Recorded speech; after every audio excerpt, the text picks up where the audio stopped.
incidents. And yet, just to remember that we are talking about the offensive or threatening incidents that offends people. And also, some of the most important or some of the most serious cases will also happen online. That we asked the respondent what are the most important cases. So once again, it comes in line with the survey mentioned previously that the share of population face the issues online. And finally, I would like to present you some findings of the EU-wide survey on violence against women. This is the largest survey the agency has carried so far. It was also in 28 member states and carried out through random sampling technique with a sample of 42,000 women. Although the previous one surveyed, these are the ones of people who self-identify with certain group, and this is the random sampling where each woman had the same probability to take part. So the survey asked a lot of questions about the experience of physical, sexual, psychological violence, and I won't elaborate on the richness of the data. I will just would like to share some facts. So the survey asked about stalking. Of course, it did not use the word stalking. But what we mean, it's repeated offensive or threatening acts perpetrated several times by the same person with regard to respondent. So from the data, we see that 14% of women across the EU, across the 28 countries, have faced offensive or threatening communication since age of 15. So then 8% have been victims of following or loitering, and 3% damage of property. By cyber stalking, and when focusing on cyber stalking, we asked whether a respondent received text messages, emails that were offensive or threatening, were there any comments posted on the internet, or any videos or photos were shared. So just to have the idea what specific situations have been faced. The next figure shows distinction between stalking, all forms or any form of stalking experienced, and cyber stalking. Based on FRA survey, we see that 5% of women in European Union have experienced one or more forms of cyber stalking since the age 15, and 2% in the last 12 months before the survey. But you should know that the frequency was twice higher in the group of age of 18 to 29 than in the other groups. Okay. That's the group that is mostly involved in the internet, but also we see that the probability of young women is several times higher to become a victim of cyber hate.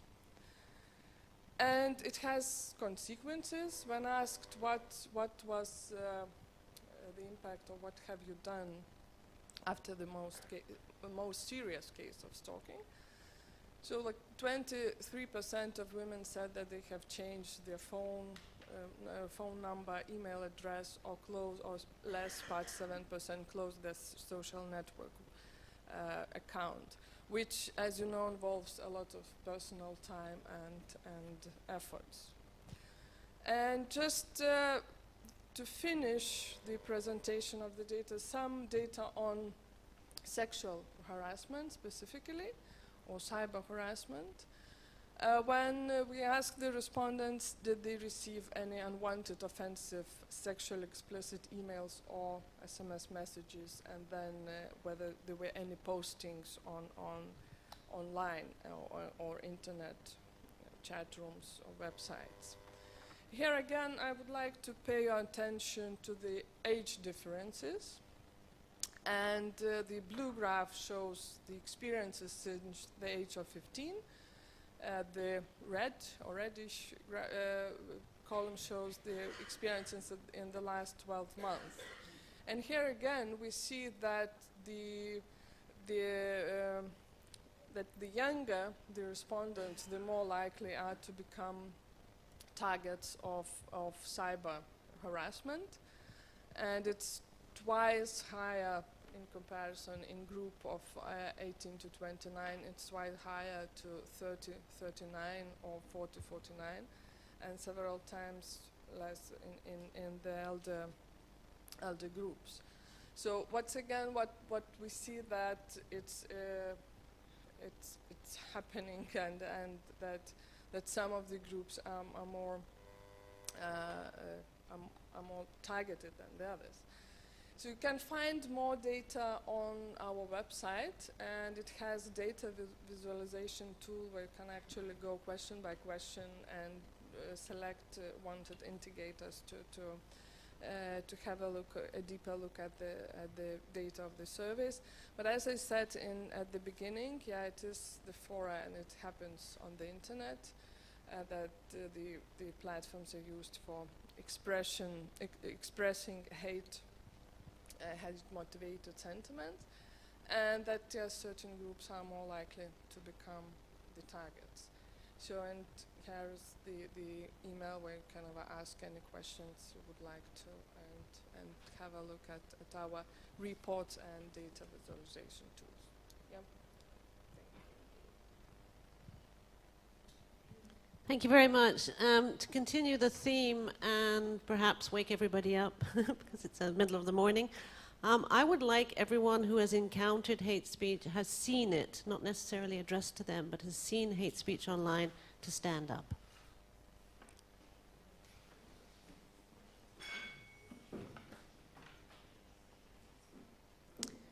And I would like anyone who has, no, stay standing.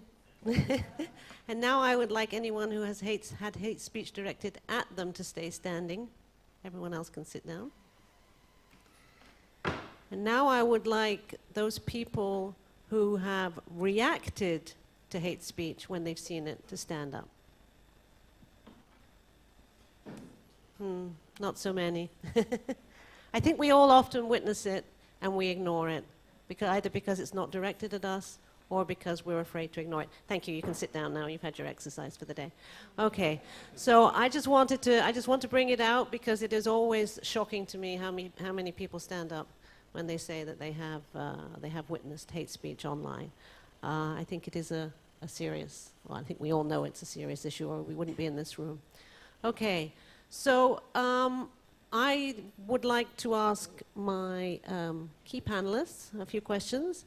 But this is certainly not going to be a series of presentations. We would very much like to get input from everybody in the room who would like to speak. So I think my first question would be based on what I just said. Jana, how do you think we should react to hate speech when we see it? Well, the things that we used to tell to our activists since the beginning, when I started to get involved with the campaign and organize trains afterwards by myself, it was about, first, if you see the troll, don't feed the troll, basically. But afterwards, when you counter-argument, you need to be really constructive in the things that you're saying. You need to find the core of the idea and to elaborate on this issue. So the person would see that you're just not saying that, okay, you're idiot for saying so, but you argument yourself. And if your arguments are interesting enough, more and more people will join the discussion. So more and more arguments you can get from the interested people. But personally, the thing that happened to me, and I was probably going to tell this afterwards, there was a case of Chimp Mania Forum. It's a racist forum from the States.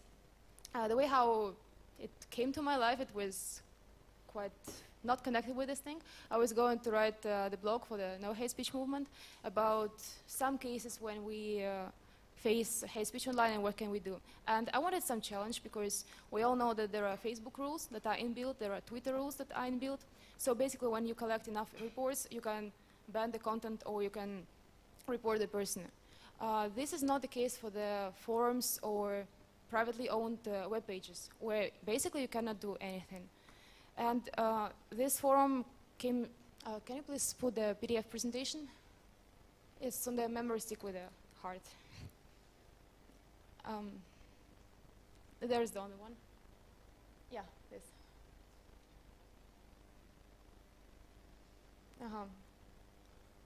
Thanks a lot. And basically the idea of this forum was that whoever has darkest skin color, they're called monkeys.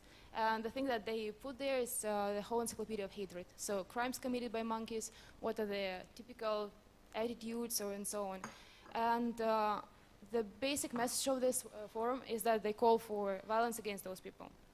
So I started just to elaborate as a case study, dangers of this forum, who are targeted, what is that bad about them. So the forum is quite massive. It's actually the third attempt of existence of this forum, because first 3 times it was blocked after several attempts, but it's like zombies surviving again and again. Their motto is, it's a zoo out of there, and they have pictures of monkeys all around. They hide behind the hidden identities, so the first thing that you see when you go to the rules of the forum is that no person should identify themselves. No person can post photos from their mobile devices or whatever, so nobody can track them. But that's still proven that most of the hate crimes committed in the United States of America, they're committed by people from this forum. They were tracking them on IDs. Still a forum exists. So there is a whole filtering procedure when somebody wants to join the forum and see the discussions, whatever, or participate in them, because you can see them, but you cannot say a word.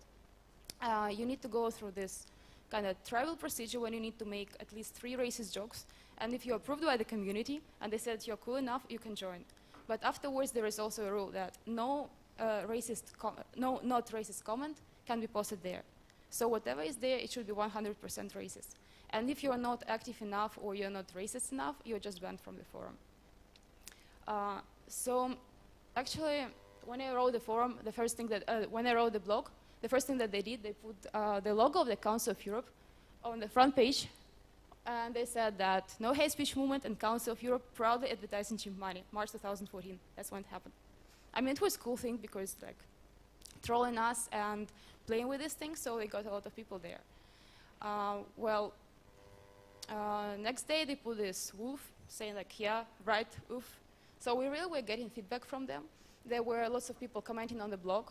I started to get lots of hateful comments on my Facebook page because I was the person who proposed to link the author of the blog with some personal information or something, because for me it was important that I stay for my words. So if a person has to say something to me, they can contact me and tell me why they have this. So I started to get hateful comments, and honestly I didn't expect that many. But also, like the day 30 was silence. The day 4th we found a petition that actually existed before. It existed for 1 year. It was started by a dark-skinned woman whose daughter, she was 22, she was personally attacked. The daughter didn't have one hand, and what people from this forum did, without any previous conflict, they just put photos of this girl all around the city. And they said that, look what they produce, they shouldn't multiply. So it was direct call to target the girl, and she had to change first the school, then she had to change the city. So what they basically do on the website, they find targets who cannot react on them, and they put their personal data. You can find mobile phones of people who started to disagree with chimp money. You can find their emails, addresses, whatever. My email was also honored to be there for quite a while. And yeah, the day 4, they just put my photo from Facebook, and they said I'm all for free speech unless it personally targets me. I mean, I don't know how this forum could personally target me, because I'm not their initially supposed to target audience. But still, this one we were trying to spread all around, and spreading also the petition that by today it lacks only 110 signatures. So the idea is that the things that we were telling to our activists, that you should counter-argument, that you should, I don't know, get engaged in the dialogue and spread this one. In this case, they didn't work out. Because on the blog, we were getting lots of hateful comments, and some of them, they were really epic ones, like in your stupid country, Europe, and just one of the activists said, like, sorry, Europe is not a country, going just this way. There were lots of stuff, and the dialogue that we were trying to elaborate on, okay, it was involving lots of people who were supportive to us, but it didn't make any sense, because the more you write there, the more haters you get, the more trolls you get. So it finished only after we finished commenting on this. The side of protection, there were advices from the no hate speech movement that probably I should use Tor browser to hide my identity, or if I'm getting engaged in these cases, I should get engaged also from the hidden, I don't know, pages, profiles, whatever. Still, for me it was probably easy because first it's just physically being far from the thing. And I know that those people who are targeted by the forum, those are the people who are really struggling in their lives because they have to change their jobs, they have to change their places of work, they have to change their lifestyle, just because there are some people who hate them of the skin color or something else. And I don't know, by this I think there is a huge call to the corporate responsibility of the Cloudflare, who is the hosting service, and actually just having the examples of this website breaking so many international rules and regulations, and also the rules and regulations that exist in the States, in the United States of America, but still nothing is done. So the first 3 attempts by removing the website, they were connected with different providing services. This one is still there. So I don't know, it's like, I'm asking you probably if you feel supported for this case. There is a QR code that you can use just to sign the petition. But that's the thing that we can do by the moment, because the Cloudflare, they said that in order to remove the website, it's not enough just a number of letters from those people who were targeted or who somehow felt bad about this one. They need 25,000 signatures, and by today, after 1 year, I mean, this lady did a lot, and people in the States did a lot. By today, it's only 110 signatures. So I hope, because there is a legal paper that says that I, as a Cloudflare, take the responsibility to remove the website when it reaches 25,000. So if they don't do this, it can be a criminal case that will be further proceeded in the States, so it will be a litigation stage. I mean, by now we can contribute by this, because the other things about reporting hate speech or whatever, they don't work in this case. But this one is extremal one, I think, so I know probably Steven would like to tell about other ways to report or to react on the hate speech in less crazy cases. Thank you. That was an extreme case, but you can see that the activists are, or people who do try and counter hate speech, can become targets themselves. An alternative, of course, is to have the hate speech taken down, but that amounts to censorship, and then we get into a serious issue. And perhaps Maya, you'd like to address the issue of the questions of free speech versus the right. Yes, the different rights involved. Thank you. Okay. Thank you. Well, I'll speak from the point of view of our work in this Intergovernmental Committee of the Council of Europe, which is a committee where all member states, 47 member states of the Council of Europe, are represented. And in our work, other stakeholders are also involved and included, representatives of civil society, industry organizations. The Steering Committee on Media Information Society and Information Society works under the authority of Committee of Ministers. So basically, all the Committee of Ministers documents in this field are prepared, drafts are prepared by this committee. Hate speech has been one of the themes, which it's an old problem. It's not something new. It's been there for a long time. First document directly involving hate speech theme was adopted fully and directly involving hate speech was adopted in 1997, and it is a solid and very good basis for tackling this issue. But one of the things is that since 1997 in the media field many things happened, and there are also other documents that were also adopted at the time. I'm just signaling and underlying this one as the flagship document. In the Council of Europe field, what is important from the perspective of European Convention on Human Rights is this balance under freedom of expression and other rights. And if there are limitations, freedom of expression is not an absolute right. There can be limitations. These limitations need to be prescribed by law. They need to be necessary in a democratic society, and they need to fulfill a certain number of conditions why certain texts could be, or certain things could be limited, which is national security, protection of health and morals, and there are a number of other things. So in these documents we try to balance these two rights, and problem with hate speech is that if you put if you put very strong limitations, you risk of actually misusing this right, because there might be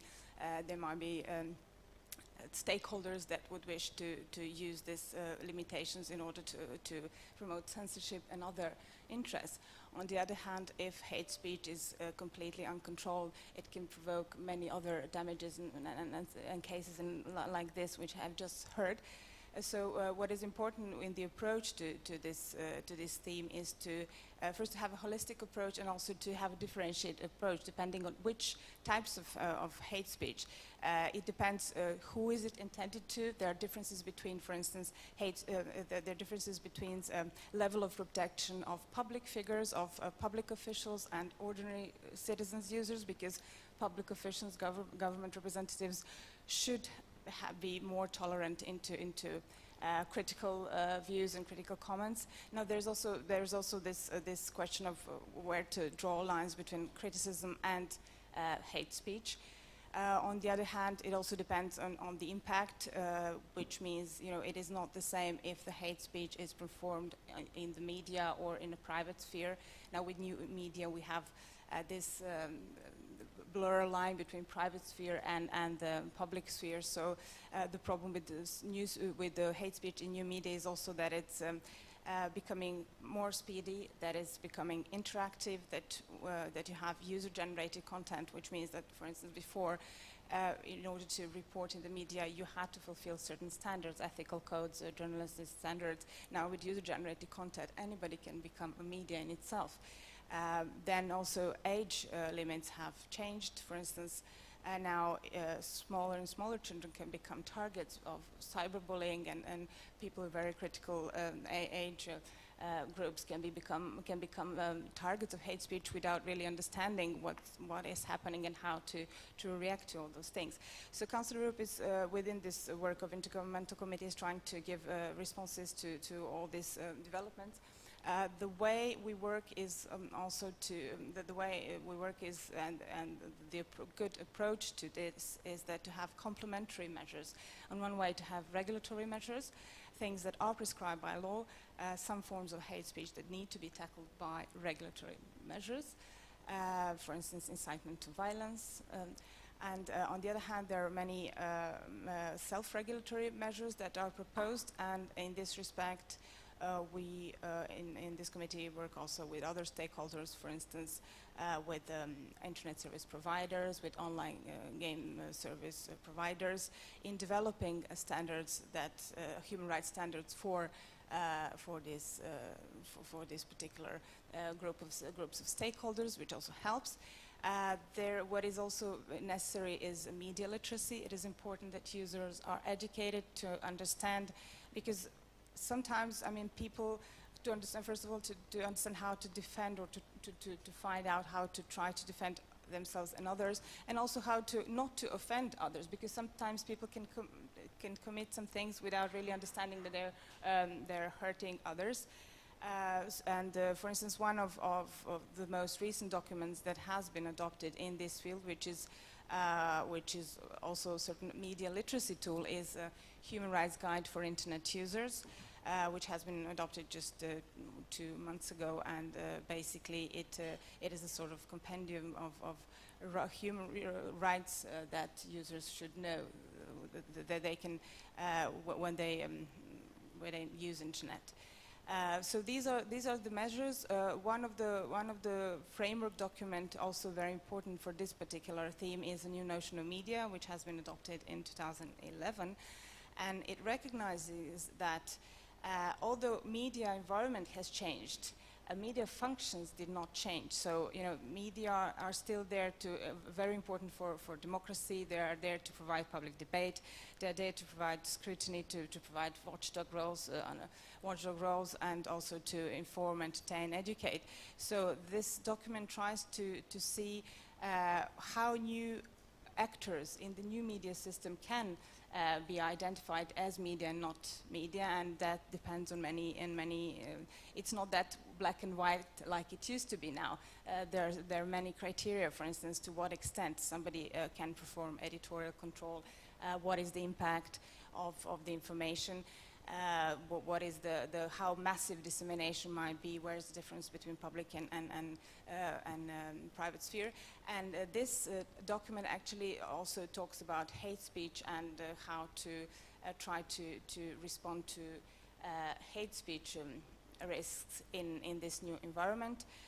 One of the themes, the Council of Europe has also from time to time, every 3, 4 to 5 years, ministerial conferences in this field where future work is sort of the roadmap is provided. So in the most recent conference, which was held in 2013 in Serbia, hate speech was also underlined. It was one of very important themes, and it was said there that is one of the things that is also important in the context of new media is not to put too much responsibility on intermediaries, because but actually on the authors of hate speech, because that might lead to prior censorship, that might lead intermediaries to try to censor some things just to avoid any risks for their performance. It has been also said in this discussion that it's important to have flexible. I mean, it's not good to have very determined definition of what the hate speech is, because that also might lead to certain restrictions that can be misused. One of the documents that we will be looking into now is the concept of internet freedom, and within this document about internet freedom and provisions, what is internet freedom, what rights do we have, what responsibilities are there of other different stakeholders. Hate speech is also one of important themes. So this is in brief. I mean, there are many more things to speak of. And of course, Council of Europe has been working in many other there are many other branches and bodies of the Council of Europe, and I have been speaking from this particular point of view. Thank you. Thank you very much, because I think it's clearly an issue which has to have a multilateral approach, because obviously one issue is education and awareness raising, which, as we saw from the video, might be more important than bringing in lots of laws that people can avoid by just going somewhere else or hiding. I think maybe I would like to, I've seen some tweets coming up that people are actually indicating disagreement, and I'd love to hear from someone who wants to challenge a little bit what we're doing on the basis that it's a restriction on freedom of speech. Does anybody want to come in on that? Does anyone dare? Yeah, please. I don't know whether everyone can hear you. If you use the microphone.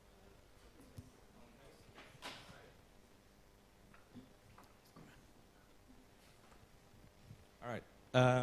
Hi, Jacob Texa from Swedish think tank Forest. I think that one of the problems with this discussion is that we're using a lot of different concepts at the same time. There has been talk of cyberbullying, which I think is perfectly fine in relation to free speech. It should not be covered by hate speech,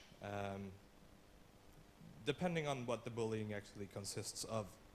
And the definitions of what hate speech should be, the Council of Europe definition, which I was trying to look up just now, so I can't actually say that I've looked it up. But I do think it is problematic that there are concepts used and mixed in this discussion that are not,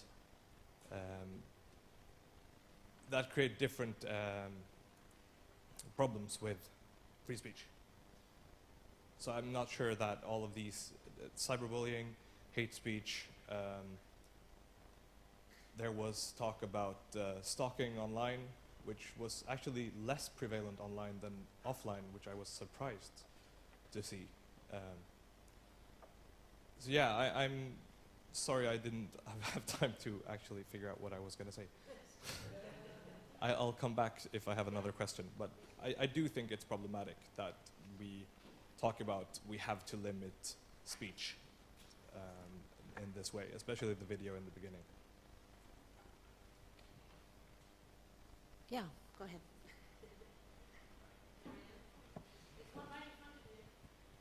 Yes, I think also there's another. This is not I understand the issues here very clearly. Abuse and revolting things, they exist in the world. The thing is, hate speech is a form of behavior. You produce unpleasant content, but it's also a behavior, how people behave, just as bullying is a behavior. And because we're seeing this on a screen, we also see it as content, and this is why it immediately raises issues about censorship.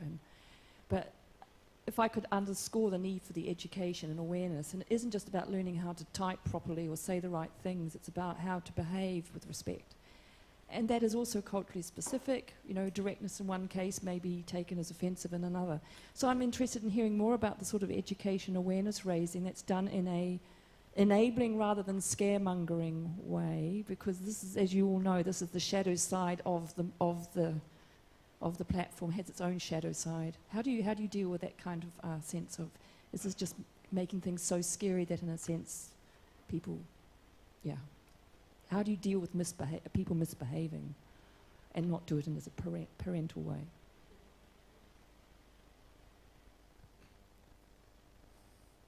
Yes, I agree with you. I think that a lot of it is behavior, and none of this is new. You know, bullying's been going on, I'm sure, for time eternal. I certainly remember seeing it at school and even being a victim of it. Hate speech is not new. The Council of Europe's definition is in a recommendation which was adopted by the Committee of Ministers in 1997, well before the internet was what it is today. So the issue, I think, the reason we're tackling this issue online, well, there's two reasons. One is that the whole campaign was started as a result of the killings in Utøya in Norway, where Anders Breivik went and killed all those young people who were meeting in a youth forum.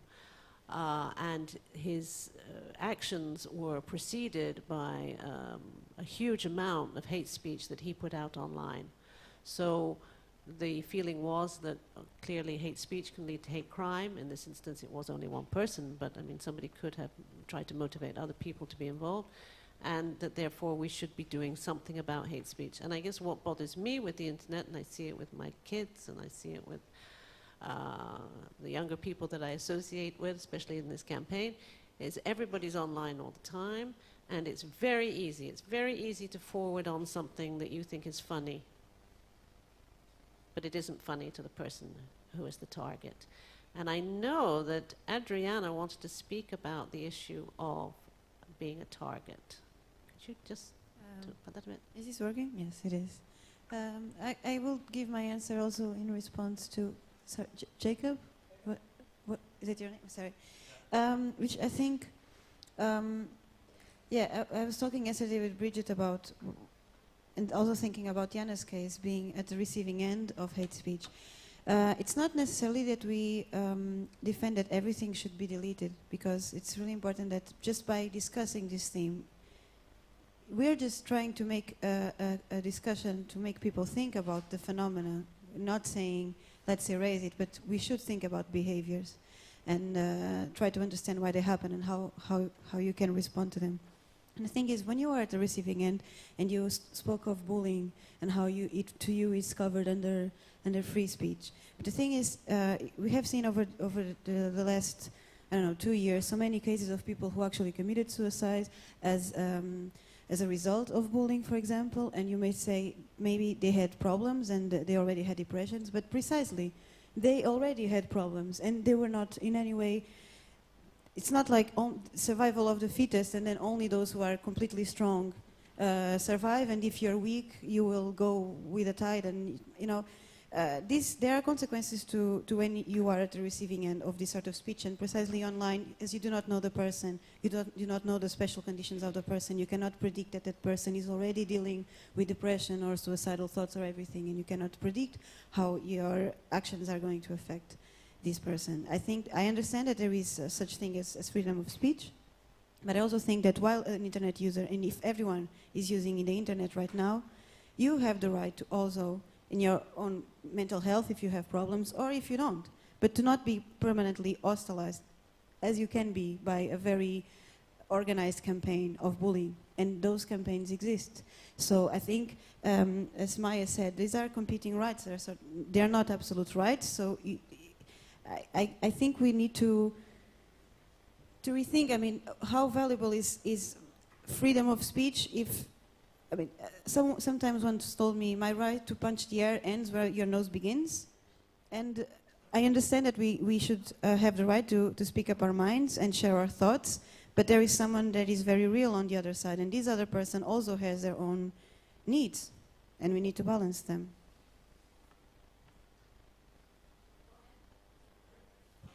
Thank you.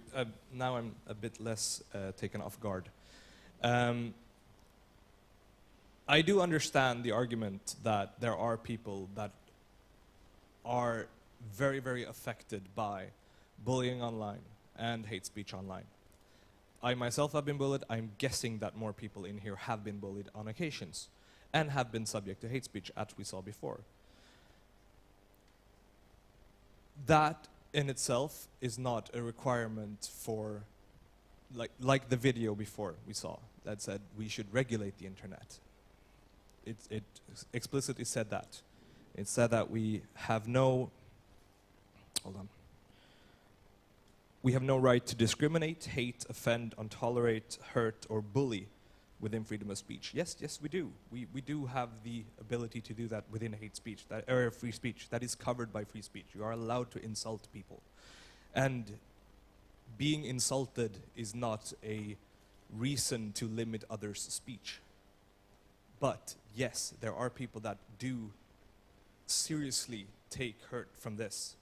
And there are suicides related to this, but there have been suicides before relating to bullying. What it's about is rather creating a better environment. Some of these kids, we've had a discussion about this in Sweden over a long time with how parents should help their kids with their online presence. A lot of parents are hostile to the online environment and do not give support to kids that are being bullied online. Being bullied online is the same as being bullied offline. It's more accurately, or more present maybe, since you can't really turn it off. But it's also about the parents having a better understanding of what's going on, not just limiting the speech, as is the case in Sweden, that some people want to limit the speech so that there is no bullying. Okay, I'd just like to respond to that. I agree with you. Of course I can insult somebody. Of course I can offend somebody. And in fact, if anyone's interested, the European Law Students Association have done a very, very good booklet which actually analyzes the case law of the Court of Human Rights, and down to the fact that an ordinary person should be more protected than, for instance, a politician who has put himself out there, and therefore his or her ideas can obviously be criticized. However, while I agree with you that I don't think that I should be allowed to do anything online that I am not allowed to do in a public space. On the street. I can't go onto the street corner down here and start saying all the Jews in Germany should die, can I? So I should not be able to do that online, because online is as public a place as any other public place. This is kind of the fundamental thing about this campaign, is that, okay? No, well, no, I agree with you, but bullying, I think, is a serious issue. We're not specifically necessarily dealing with bullying. I have colleagues who do deal with bullying, and I know it is a problem, and as I said, I have experienced it myself. So, and most children, let's be clear, most children do not go home and say, "Mom, I was bullied at school today." Nor do they tell their parents that they were bullied online, because their parents will just take their computers away. So I think I agree parents have a responsibility, but I'm not sure they're always aware. Stephen. To anyone, really. So if hate speech is something that we define as targeted at groups of people, why are we doing that? Why can it not be individuals and something that's very specific to individuals? I'm not sure. I don't understand that logic. Perhaps could you respond to that? I think, is that kind of something you were saying? No. Okay.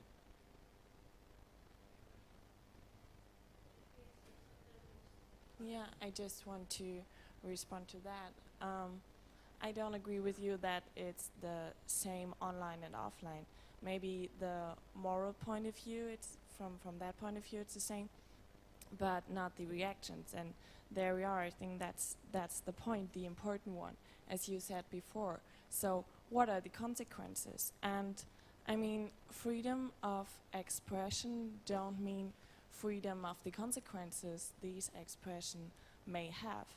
And that's exactly the point. So when there is not somebody who comes over and said, oh, stop doing that, saying that, whatever, because there is not this real existing room, it's an digital one. So that's the problem. I think that's the question, and that's also the question maybe you addressed. How could these consequences look like? I would like actually, sorry, just before we go on to reactions, on this point still? Yeah, okay, go ahead then. There's one in front of you, Marianne, behind your computer. So just on the difference between offline and online, I think it's important to remember that every comment that is made online will stay differently from what happens in the room. So that's why I think I disagree with the idea that we shouldn't put the burden on intermediaries, because if you don't allow an effective and prompt remedy against speech, this will stay there forever. And that's why we had some suicides, because people did not want that. Okay, maybe they were already troubled before that, but did not want that information to stay online. They were very embarrassed by the fact that it was available to everyone, and then they thought this was the consequence. So I think intermediaries should play a very important role in addressing that quickly, and the justice system is not nearly as efficient as an intermediary could be.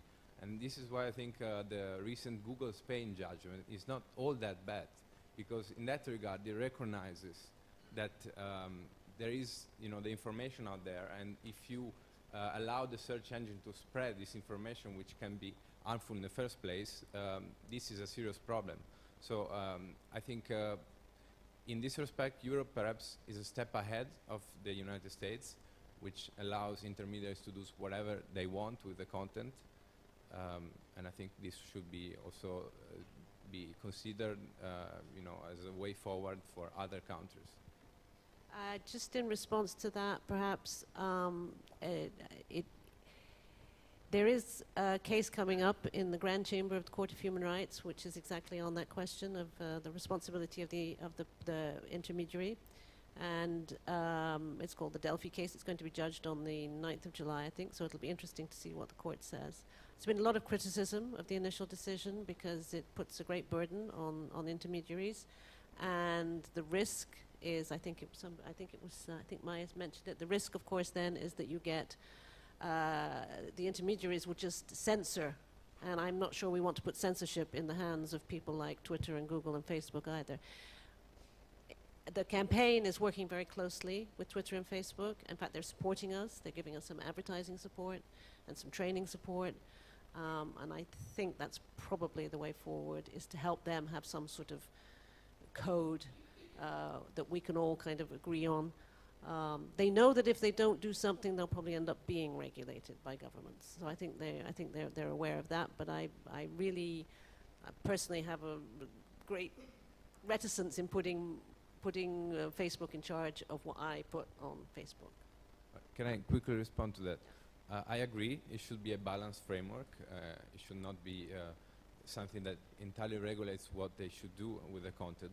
But when a website or a platform deliberately encourages hate speech, like in the case that was put forward to us, and that allows only people who can make racist jokes to join, I mean, that is a no-brainer. Well, I agree with you, but maybe the people who go on that site wouldn't. And the people who go on that kind of site, we're never going to persuade them that they're wrong. So I'm more interested in the rest of the world who might be looking at it and see our no hate speech. I know there's a remote comment, but Andre wanted to say something, and I just wonder if you could also say something a little bit about the way a campaign is run at the national level for us. Thank you, Bridget. Also, I would like to mention that I absolutely agree with your statement that there is no difference between acting in real and online life. That's really important thing, and also, in my point of view, it's really important to think and to know where our rights ends and when starts the rights of others. So it's up to us how we act and what we do in our lives, and also what kind of comments and also ideas we share on Facebook, Twitter, and so on and so on. But back to your question. As the campaign launched last year in 2013, we set also national committee with representatives of three ministries and also NGOs and also other partners in Slovakia. And also we try to promote this campaign as much as possible in youth events, festivals, and also we try to get to schools as much as possible. The head of our committee is the Minister of Education in Slovakia, so it's not only NGO thing or something like that, but it's also governmental thing. And also we try to cooperate between two sectors, governmental and non-governmental. As I mentioned, the education in schools is very important, and also we are going to launch a new competition for the best school with no hate speech. And also we try to motivate young people to aware their comments and also their thinking about human rights. What to add? We also cooperate with other countries on regional level. I would like to mention that we've got a really good bilateral cooperation with Serbia, and in this position also I could introduce a new project which is going to be in August, called Bus Trip, and the main idea is to promote no hate speech as much as possible, and there will be 8 countries participate, and also the bus will start from Belgrade via Budapest, Bratislava, Vienna, Ljubljana, Zagreb, Pristina, Podgorica, then Bosnia, Sarajevo, Fyrom, Skopje, and back to Belgrade. In each city, the participants are supposed to make flash mob, and also there is official invitation from the ministries, and also other really non-formal thing in the city. So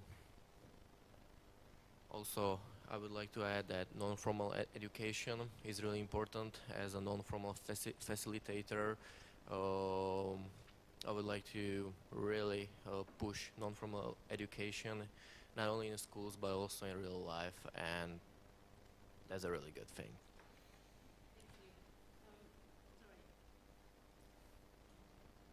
This is our manual for teaching in formal and non-formal education. It exists in French now as well as in English, and is being translated into a number of other languages thanks to the EEA Norway grants in the countries in which they operate. They're helping us to fund the translation. It's an excellent tool for anybody who is a teacher or a non-formal educator. There's a question at the back of the room, and then after that I'd like to go to see if there's some online questions. Okay.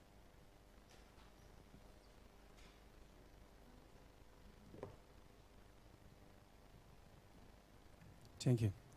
Actually, it's not a question. My name is Emir Pavlakic.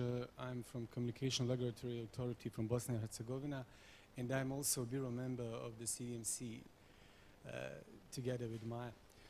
My question is actually to you all.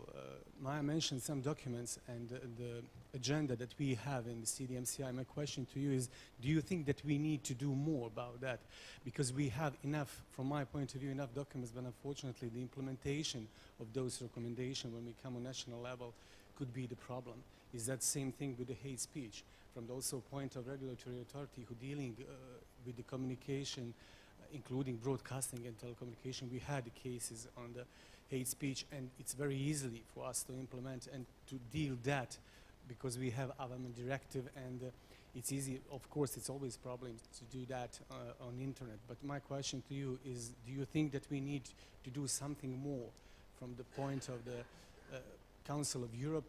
Do we need more standard settings? Do we need more recommendations, or from the perspective of the regulatory, is it self-regulation enough for the internet, or there is something else that we could do? That's my question to you. Thanks. I don't know if anybody wants to respond on that. I can give you my very personal viewpoint, which I've been working on this campaign since January, so it's all very new to me. And the whole of the, I've had to start a Facebook account and a Twitter account, so I'm learning a great deal. But my dream would be to try to develop some form of standard setting, having worked a lot at the Council of Europe, on a multilateral basis, on a transversal basis, which wouldn't be necessarily purely along the in the criminal law field or in the regulation of the media field, but would also cover questions of education and awareness raising and teaching people how to behave properly, perhaps, or encouraging it. It's a bit of a vague idea that I have at the moment, but I'm really hoping that maybe we can get this campaign within the Council of Europe seeks to be transversal. We have colleagues in the Parliamentary Assembly who are picking it up. We have colleagues in the Congress of Local and Regional Authorities who are working on it. We have colleagues in different parts of the Council in the different areas, whether it's internet governance or education or the media, working on the question. And I would like to see that translated into maybe guidelines or best practices, because I don't think you can solve this problem with laws. I just don't. So I think we need to think a bit more holistically, perhaps, about the question. But that's my very personal opinion. Okay. About this common grounds for understanding of the hate speech. I'm coming from Russia, and in my country, we have really interesting approach to defining hate speech. So even though by laws it's the hate speech that is incinerating to violence, and that's the general approach in many countries. So when there is direct incitement to violence, it is considered to be hate speech. If there is no thing like saying, okay, let's gather at this bus stop at that time and kick those people, this will be not considered to be a hate speech. But recent cases in Russia show that things like obscene language against politicians or, I know, swearing at people in power, they started to become considered as hate speech, though they have nothing in common with this one, basically. So there should be some common understanding, and it shouldn't be a field for manipulations. Also, the thing about hate speech or incitement to violence, these arguments were used a lot against, in the cases against activists. They were considered to be extremists or whatever. It was during the things, during the protests against the government in Russia, for example. So in many cases, it was manipulation to call the people for criminal responsibility, but not necessarily for the case of hate speech, but for something that can be manipulated as hate speech. And the second thing about the child education in schools and talking about these issues. In my region, we have two successful examples, only two, unfortunately, yet. There are schools when we try to involve different stakeholders in the cases of hate speech at school and monitoring cyberbullying there. So basically, there were positions of school psychologists who were supposed to not like watch the profiles of kids, because especially for younger kids, it can make sense. But kids could go to those people and tell about them, about the things that are happening online with them. In the beginning, there were really few cases. Then the first girl, she started to talk with the psychologist. And some kids were also showing their profiles, so things that they are receiving online, not to their parents, but to the persons in their school. So we were trying to involve different stakeholders in this, but it's also a field to be developed a lot. So where is the borderline between the person who is watching the kids, how they behave online, and where is the borderline between the person who is showing you how to behave responsibly, or that you shouldn't just say that you idiot, I'll go to kick you in the evening tonight, but trying to get involved in the communication somehow. So for kids, it might be a case when there is a need for other stakeholders to get involved, such as parents or psychologists in the school. Thank you. We've got 15 minutes left. I would like very much to ask Victor so that we can respond to some of the online comments, because otherwise they'll think we have lost all our internet connections. Thank you. Thank you, Brigitte. Yes, we have 2 hubs here and some individuals following the meeting. And the question is from the Armenian hub is, I will read out, how to, are there any steps undertaken to come up with a universal definition of hate speech? And then how do you ensure protection of human rights online in some developing countries where it's not protected offline? We have heavy... How do you ensure protection of human rights online in some developing countries where it's not protected offline? So we have, you know, the open internet and the geographical jurisdiction and the scope. We have very good discussions and exchange on Twitter, actually retweeting and responding to some of the comments and presentations. So that's so far. Do we have any hate speech comments?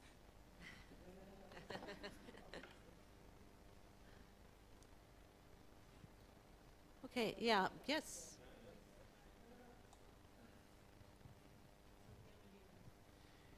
Mario Timer from the Fundamental Rights Agency. I think there is, in that question from Armenia, a very important question that was raised and that I haven't heard so far.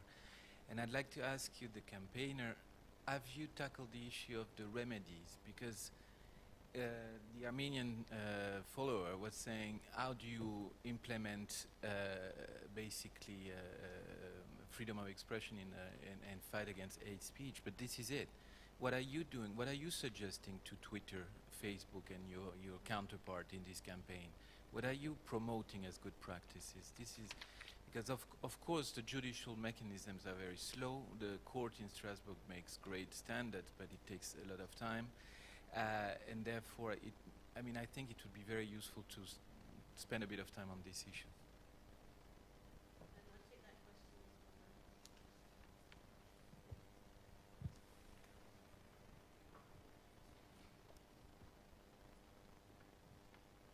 Yes, thank you. My name is Christopher Newman. I work in public affairs here in Berlin. My question is related to also the remedies that we just heard. At Twitter, we've seen some very good comments come in here, but there are also cases, maybe some of you are aware of it. For example, the Miss America competition was won by an Indian American lady, and there were a lot of very, very hateful comments about her looks, very, very ignorant comments, things like this. These tweets that are not anonymous, so people are not even hiding behind the cover of anonymity, they were collected on a wall of shame, so-called public shaming, a Tumblr blog. I was wondering what the campaigners think, whether this is an effective mechanism to engage or maybe counter this through then self-censorship. Thank you very much. Just we've obviously have considered these issues. The question about a universal definition of hate speech, are there any steps being made towards towards developing a universal definition? No, I don't think so. There is a European one. It's in the 1997 Committee of Ministers recommendation, and I think it's very clear. There has been discussion about whether we should go back to the Committee of Ministers and have it revised, because maybe it should be widened to include some other minorities who weren't included in the definition the first time. But at the Council of Europe, going back to the Committee of Ministers and asking them to reopen a discussion sometimes leads to less rather than more. So we're not really sure whether that would be a good idea. But I believe as well that if you look at the UN Declaration of Human Rights, there is a definition of hate speech in there. There is. It's after freedom of speech, there's what you should not be allowed to say.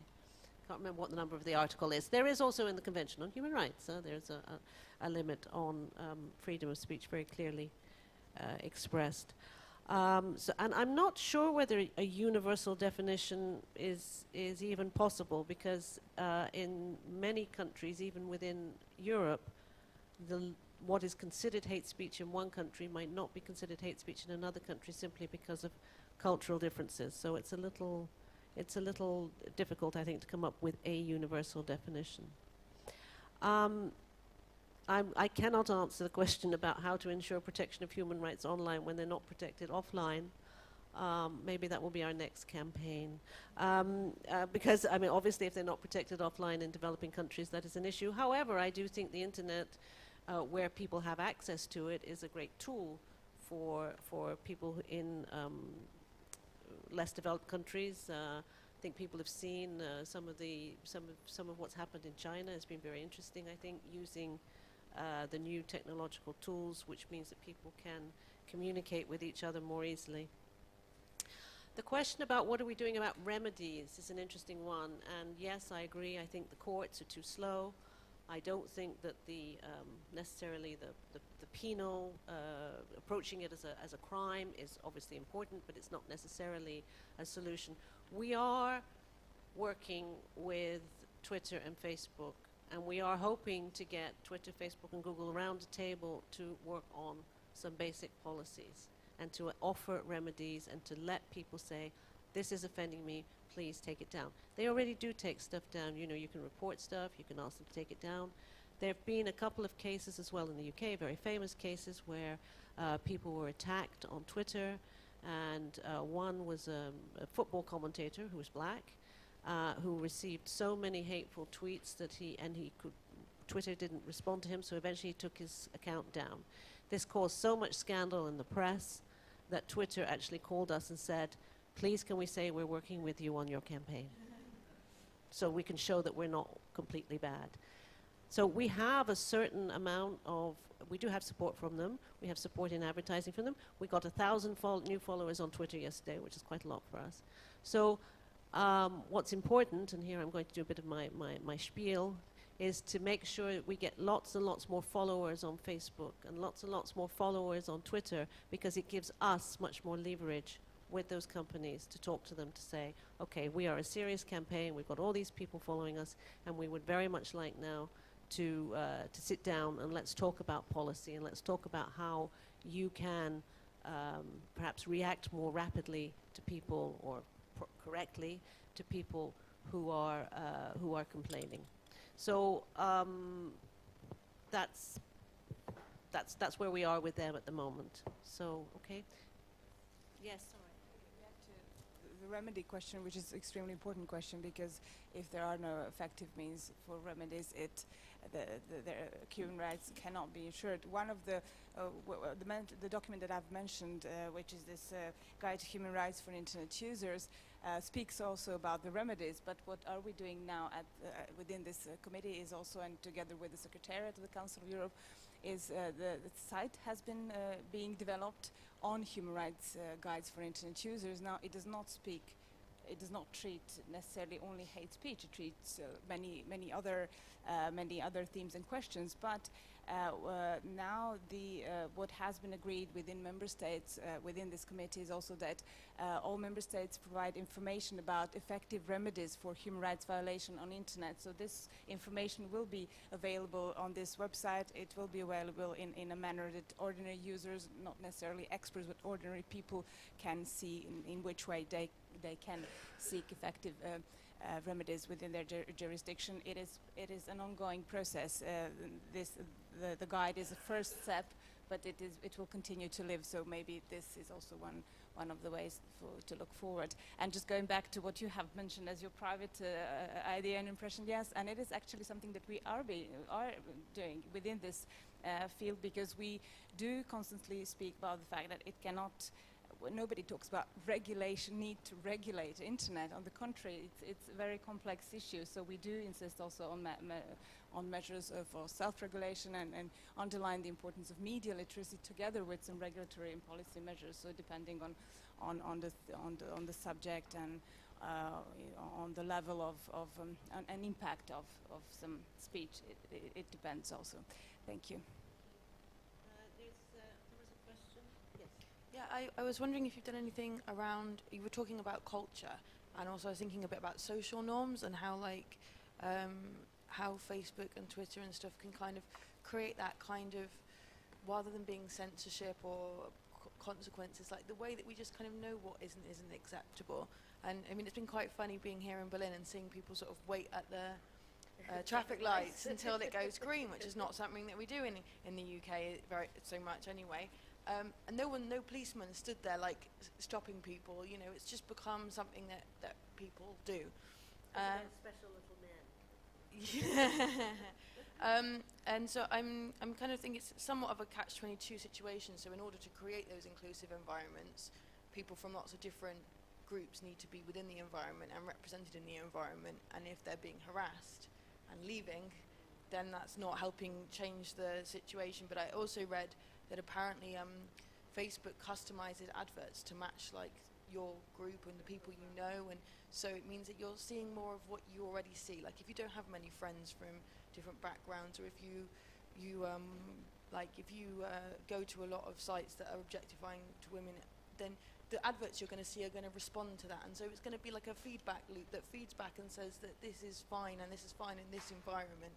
So I was wondering if you have any thoughts about like kind of how we can make the culture like the space, you know, like a space in a room. We try and make it welcoming to everybody, and you know, if there weren't people from a certain, like if there's a woman on a panel, then we make a fuss about it as well. So how do we kind of maybe do that in the online space?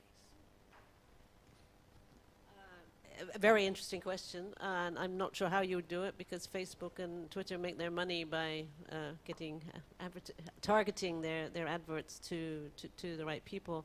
But I agree with everything you're saying, and I do think it's a cultural issue. One of the interesting things we have discussed with Twitter and Facebook, and we discuss with our activists who are working on this all the time, is the importance of the counter-narrative, what's called the counter-narrative. And Twitter in particular, the gentleman was talking about the case of Miss America. They decided not to take down all these hateful tweets because they wanted to show how horrible people were being, and they wanted also to show the arguments that were then, the counter-arguments that came in, which were very good. And so sometimes you actually want to leave hate speech out there because you want to be able to show how cleverly it has been countered by somebody. This is one of the ideas of how to deal with it, is rather than taking it down or censoring it, let's do a counter-narrative. It depends on what it is. Obviously, if it's a serious incitement to go out and kill somebody, you'd want it taken down. But if it's just silly hate speech that someone hasn't thought about, sometimes a counter-narrative can be much more effective. But Twitter and Facebook, they have a lot of employees who spend a lot of time thinking about policy and about these issues as well. I mean, they're not blind to it. And I think they have a certain sense of corporate responsibility. They know it could affect their bottom line, so they will, I think, be very cooperative. There are some other sites out there, some other social networks as well, which are a lot less socially responsible, but it's more difficult to get to them. We had a question come in about, Jana's going to answer it, so she can even tell us what the question is. I picked up the one from the tweet feed, basically. It was, it's not actually a question, it's mostly a comment. Would like to hear about strategies against hate speech while accepting the need for and right to anonymity online. I was curious about this one because it was pretty much my case. So if I wouldn't reveal my identity on the blog and I wouldn't put the link there, I wouldn't get all these hateful messages afterwards, and even SMS reached me even in Russia from the US numbers. So for me, it is mostly my attitude. If I'm saying something online, I want to carry the responsibility for saying this. So I wouldn't hide saying like, no, I was not in a good mood by saying so, or kind of I was out of my mind at that moment. I really want to take the responsibility for the words that I say, and no matter when it was, I don't know, yesterday or it would happen in the future. So, but the actions that actually make sense with anonymous profiles, and it was the one that for me it was fascinating when I found this the No Hate Speech campaign. It was thunderclapping. So when there is one message, and you subscribe to this message kinda, put the time like alarm, and it comes to the directed profile of the person. So for example, if you have a hateful profile on Twitter, many people can do at the same time like thunderclap, like clap. So basically you just put the time, and this tweet like, I don't know, spread love, not hate, something like this, and positive pictures or something really nice, even smiling kittens, I don't know, whatever.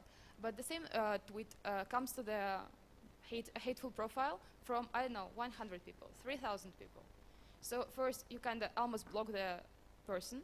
Second, you really make him annoyed. And if it happens consistently, from time to time, or I don't know, once a week, it can cause actually this person to stop doing what he's doing. So it's like some piracy, I now think. But for this one, anonymous profiles can make sense because it's like just joint action. It's almost like an online flash mob. There was a question over there. Yes? You have a question? Yeah. Yeah. I was just wanted to contest your statement that social networks such as Facebook and Google are always on our side, and there's, I mean, I mean lately. I think you said lately, or recently, and that's I don't think that's true at all. I'm coming from the New Media Summer School, and we had a person from Google there, responsible for human rights at some point, and he was saying that it's not. He was not worried about hate speech at all, and it's good that it's online so we can see it, and so we know who the idiots are, so we can ignore them. So this is the person from Google, from human rights, saying this. And if we look at Facebook and their policies regarding a lot of women's rights issues, and like 2 weeks ago they removed the picture of two women kissing. Someone in Italy was celebrating LGBT pride. Of course they put the picture back, but and if we remember the last time that Facebook really questioned their policy towards removing content related to violence towards women, and it was because there was an initiative targeting people who were making ads on Facebook, so they only changed their policy and invited feminists to rethink their strategies because they were losing money and they were losing people putting ads on Facebook. So we need to fight this because these organizations, these corporations, which is what they are not, they don't have a human rights approach at all if we don't demand it. I agree with you. It's very unfortunate. A representative of Twitter was supposed to be here today, and she unfortunately could not come at the last minute because she had to go and deal with an emergency in Spain. But I think I agree with you. Human rights are not their problem. Their problem is their bottom line. But when they realize that their bottom line may be affected, they are a lot more cooperative. I just wanted to follow on many of the points that have been made and make a plug to some work that we will do at the IGF in Istanbul in September. We established a dynamic coalition, which is called Dynamic Coalition on Platform Responsibility, which will aim to develop model contract clauses to be used by platforms as terms of service in a way that allows them to respect human rights, so freedom of expression, privacy, and due process. So if anyone is interested in taking this further, please join us in Istanbul on the 4th of September, which is when the Dynamic Coalition meet. And we also have a workshop in the second day of the IGF, number 158, on promoting platform responsibility for content management, which is also very much about these issues. Anybody else have a comment or question? Everybody's hungry. Is there anything else? Yes, please.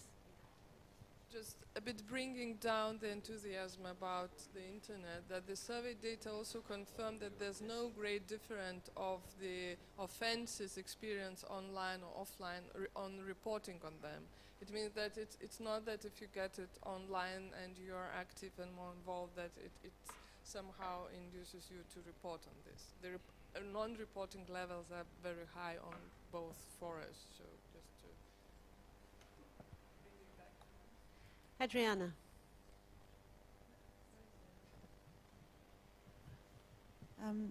Just coming back to the strategies on how to deal with it. I have a little bit of a negative strategy, so something that maybe isn't a very good idea that I've learned with the campaign, which was and concerning Facebook, how they are not necessarily with us. But there were a couple of pages saying, for example, say no to Roma, say no to Roma gypsies, these sort of things. And we managed to have some organized reporting of these pages. And after a while, the first time, Facebook always said it was just humor, like a word, controversial humor. And then, but eventually they deleted it. But what we learned is that it's useless if they delete it, because the page quickly searched up again with a slightly different name. So it's not say no to Roma, it's now say no to Roma gypsies, or to Roma gypsies say no. So it very quickly comes up again. So concerning strategies, to be honest, what I have learned so far is that I still don't know so much about how to deal with hate speech as it happens. What I do think is that it's important to use... one thing that I was told in the beginning of the campaign is that if there are like 10% of people who are for, and then other 10% of people who are against, there are 80% of people who are in the middle. And it's the middle people that you usually want to target. I mean, if you go after chimp mania, in the end, how likely is it that they will change their mind? Not much. So I guess the most interesting strategy for dealing with hate speech is just about presenting a counter-narrative and usually using humor for deconstructing the arguments that those who have hateful comments create. There is this anti-homophobia thing called Fuck Hate, and they have very funny videos. So I guess this is the one strategy that I prefer.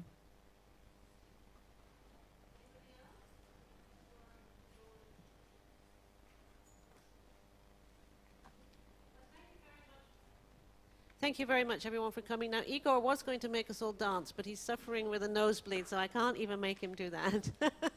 So you have had a lucky escape. I'm sure he'll do a video for us so that we can all learn how to do the no hate speech dance. Please all go out and wear your badges with pride. Take leaflets, take the information that's out there, and please follow us, like us on Facebook, and follow us on Twitter. It does make a difference in our negotiations with them. Thank you very much for coming, everybody. Thank you.